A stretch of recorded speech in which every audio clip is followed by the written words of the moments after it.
Something I try to remember to do when I get through with a quilt before I take it off the rails is to measure what is the maximum quilting space I have left.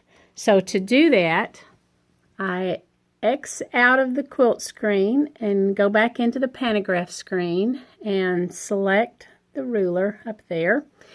And I want to select the yellow ruler by itself. That's the one that you can measure with.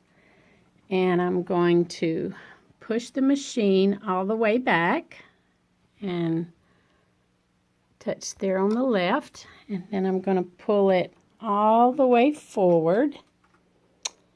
And then I'm going to touch on the right side. And then that gives me a measurement of 15.7. And then what I'll do is record it on this chart that I've fixed up. Esther May is still very new, so I don't have very much written down on it. But I'm going to record what is the total height of the quilt, and then the quilting space that I just measured, and then what is the top made of, the backing, the batting, and then any notes that I want to record. And the reason I do this is so that when I first start out and tell QCT what is going to be the total height, I'm going to base it on how much quilting space I have left at the end.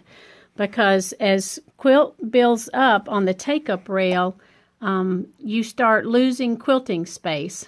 And as I get to the end, I don't want it to be too tight, or it gets more challenging to lock down the rails exactly where you need it to be able to quilt that space. So I like to give myself a little margin of error, so to speak, just a little breathing room there at the end and not get it quite so tight.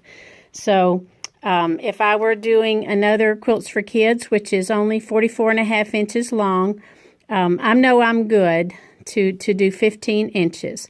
So that's why I do this, so that when I start out a quilt, I'll just have a good idea what kind of quilting space from where the needle goes farthest back to where it moves farthest forward.